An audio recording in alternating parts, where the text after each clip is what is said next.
Quand on parle de la crise des migrants, à mon avis, à notre avis, c'est une erreur, c'est une crise des États qui ne veulent pas accueillir les migrants.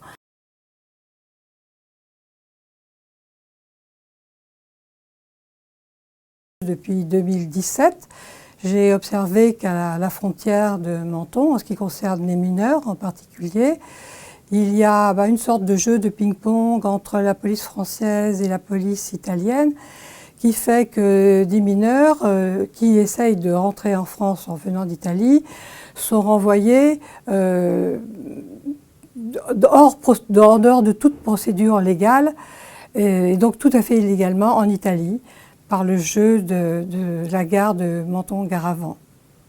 Ah oui, oui, très, très clairement, on ne les veut pas. Oui, voilà. Alors après, il y a des tas de raisons. Il n'y a pas de place. Mais s'il n'y a pas de place ici, il peut y avoir de la place ailleurs. Hein. Ça n'empêche pas on doit la trouver, la place, puisque c'est la loi. On doit les protéger. La Convention internationale des droits de l'enfant dit que l'intérêt supérieur du droit de l'enfant est qu'il soit pris en charge dans le pays dans lequel il se trouve, et immédiatement.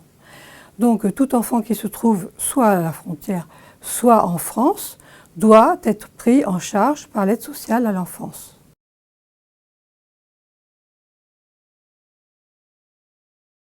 Moi j'ai connu, depuis la fin de la guerre, je suis née à la fin de la guerre, que des progrès qui allaient dans le sens du droit. Et tout d'un coup, c'est une fermeture du droit, un non-respect du droit, d'où un document d'Amnesty qu'on a produit cette année qui s'appelle « Des contrôles aux confins des droits ». Voilà, c'est pas pour rien, j'aimerais bien qu'on peut le lire sur amnesty.fr. Voilà, et ça me choque énormément. Et je me dis qu'il y a beaucoup de travail à faire et qu'il faut le faire.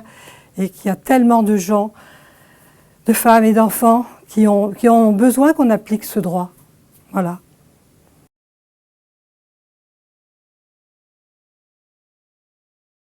Oui, cette loi nous inquiète beaucoup parce qu'elle fait un gros focus sur la rapidité.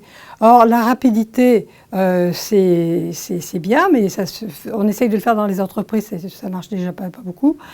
Mais en plus, ça va à l'encontre des droits des migrants qui n'ont pas le temps d'exposer leur situation, qui n'ont pas le temps de saisir les associations qui vont pouvoir les aider et qui peuvent être envoyés quand même dans leur pays avant la fin de l'examen de leur situation si on applique juste des délais.